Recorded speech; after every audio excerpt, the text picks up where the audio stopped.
Assalamualaikum warahmatullahi wabarakatuh. Mari kita awali dengan membaca basmalah. Bismillahirrahmanirrahim. Kali ini kita akan mempelajari jumlah ismiyah pola 1 atau rumusan jumlah ismiyah pola 1.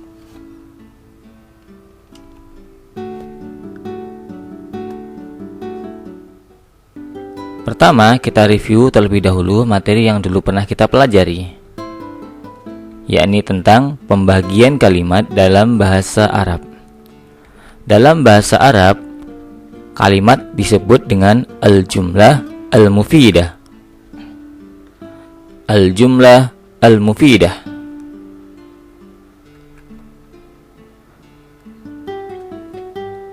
Al-jumlah al-mufidah atau kalimat dalam bahasa Arab dibagi menjadi 3. Yang pertama, al-jumlah al-ismiyah, yakni jumlah ismiyah. Jumlah ismiyah adalah kalimat yang diawali oleh isim atau kata benda. Kemudian yang kedua, al-jumlah al-fi'liyah atau jumlah fi'liyah. Jumlah fi'liyah adalah kalimat yang diawali dengan kata kerja atau fi'il. Dan yang ketiga adalah al-jumlah al-zarfiyah atau dikenal dengan jumlah zarfiyah. Istilah lain dari jumlah zarfiyah adalah syibhul jumlah.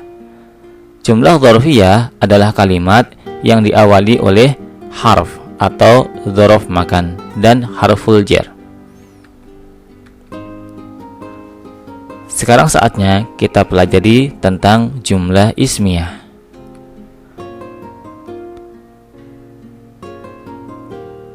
Apa itu jumlah ismiyah? Jumlah ismiyah adalah setiap kalimat atau al-jumlah yang diawali kata benda atau isim. Jadi setiap kalimat yang diawali oleh kata benda atau isim disebut dengan jumlah ismiyah. Jumlah ismiyah rumusnya adalah mubtada dan khobar. Kata benda yang pertama disebut dengan mubtada dan yang kedua disebut dengan khobar. Jadi rumusnya jumlah ismiyah diawali oleh mubtada atau subjek dan yang kedua adalah khobarul mubtada atau predikat.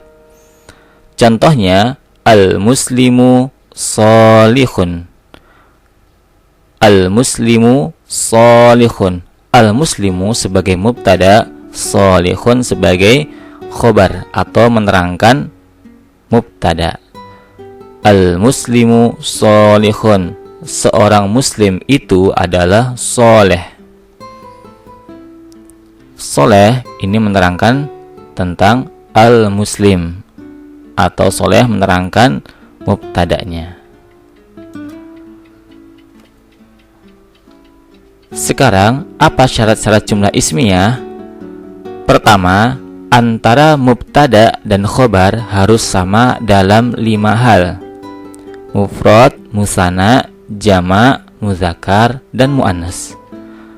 Maksudnya, apabila mubtada'nya mufrad, maka khobarnya juga mufrad. Apabila mubtada'nya musanna, maka khobarnya juga musanna. Apabila mubtada'nya jama', maka khobarnya juga jama'. Begitu pula apabila mubtada'nya muzakkar, khobarnya juga harus muzakkar. Dan apabila mubtada'nya muannas, khobarnya juga muannas. Seperti tadi, al-muslimu sholihun. Nah, jika al-muslimunya diganti al-muslimatu, maka khobarnya menjadi sholihatun. Al-muslimatu sholihatun. Syarat yang kedua, mubtada harus tertentu dan khobar tidak tertentu atau tidak diberi alif lam.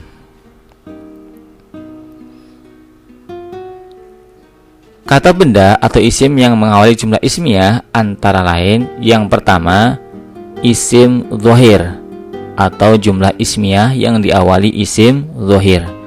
Yang kedua, isim dhamir atau kata ganti orang.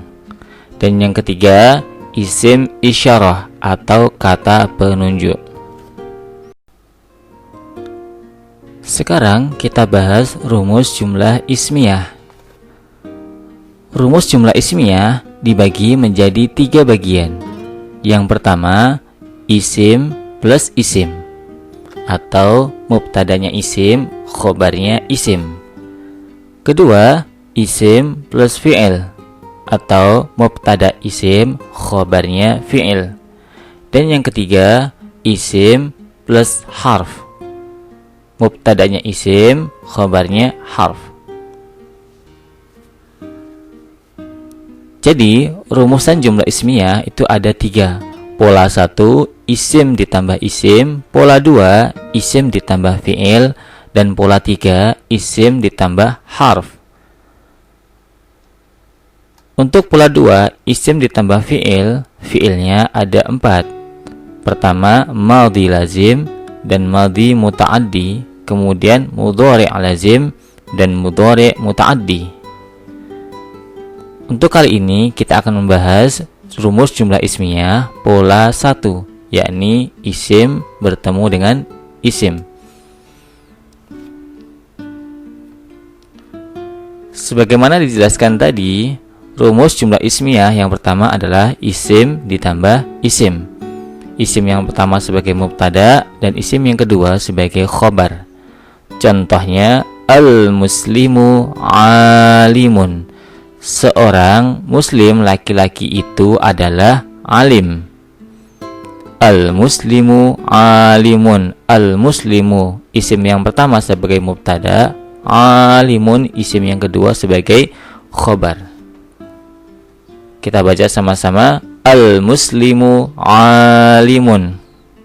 Jika perempuan, al-muslimatu alimatun.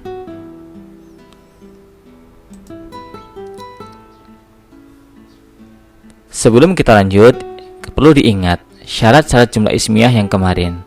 Antara mubtada dan khobar harus sama dalam 5 hal.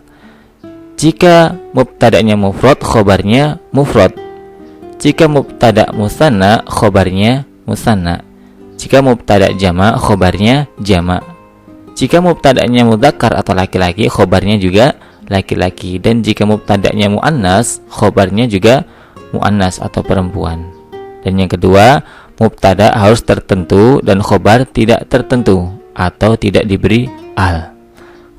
Mubtadanya tertentu dan khobarnya tidak tertentu atau umum, tidak diberi al.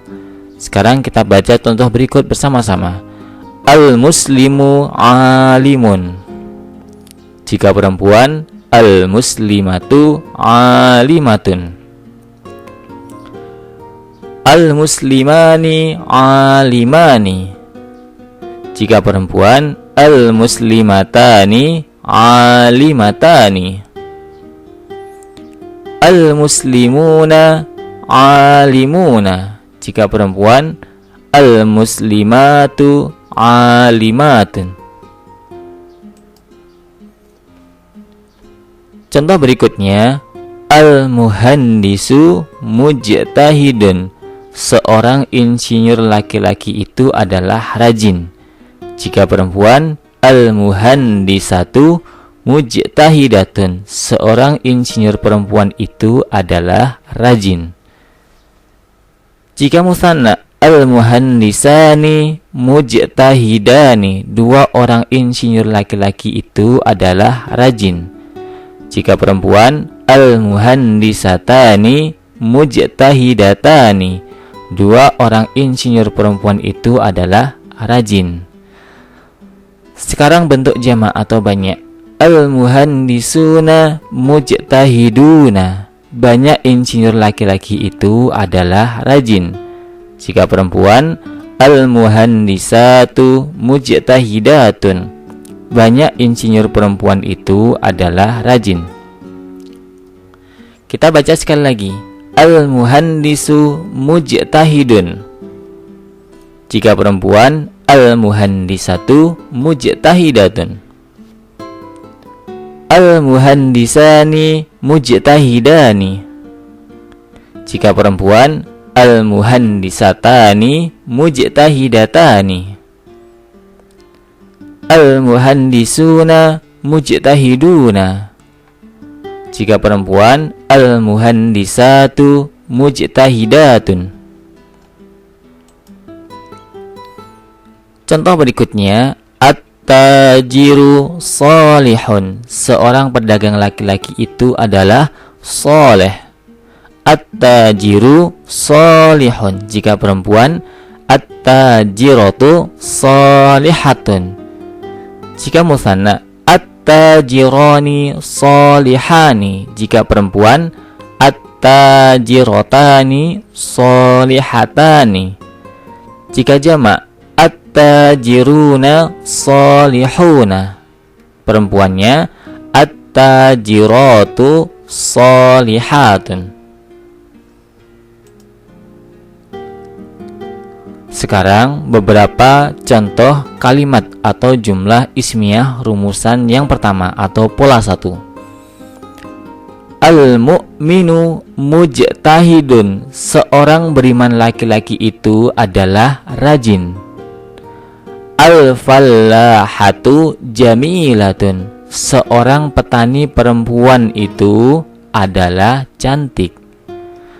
Al-muhandisu dzakiyun. Seorang insinyur laki-laki itu adalah cerdas. Al-mu'minatu sholihatun. Seorang beriman perempuan itu adalah solehah. At-tajiru shadiqun. Seorang pedagang laki-laki itu adalah jujur. Pada contoh tersebut, kita dapat ambil kesimpulan dan mengingat bahwasanya jika mubtada mufrad, khobarnya mufrad. Atau jika mubtada satu, khobarnya satu. Jika mubtada laki-laki, khobarnya laki-laki. Jika mubtada perempuan, khobarnya perempuan. Sekarang kita baca contoh yang berikutnya. Al-mu'minani mujtahidani. Dua orang beriman laki-laki itu adalah rajin. Al-fallahatu jamilatun. Banyak petani perempuan itu adalah cantik. Al-muhandisani dzakiyani. Dua orang insinyur laki-laki itu adalah cerdas. Al-mu'minatu sholihatun.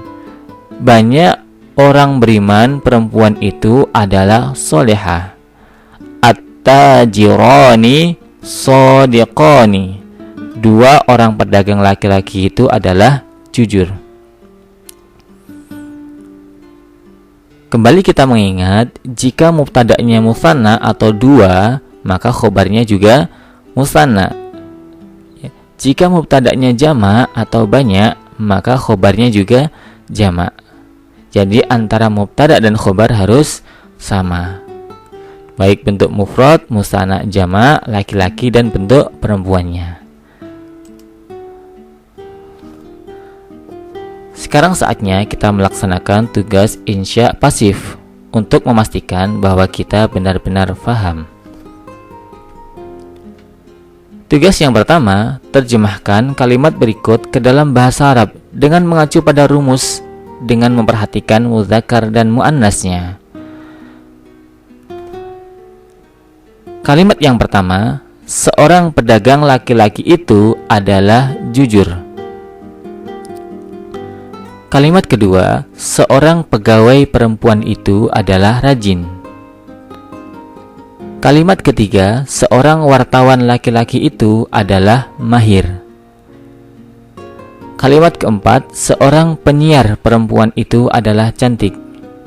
Dan kelima, sebuah hotel itu adalah terkenal.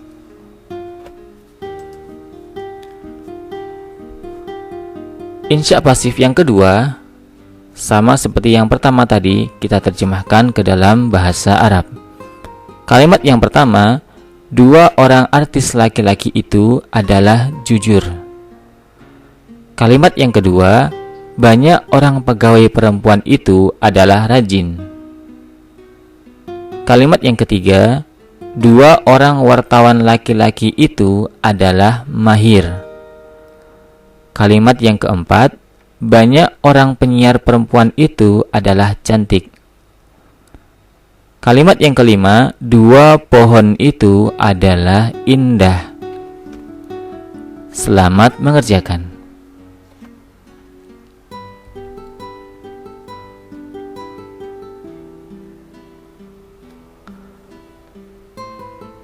Alhamdulillahirabbil alamin. Wassalamualaikum warahmatullahi wabarakatuh.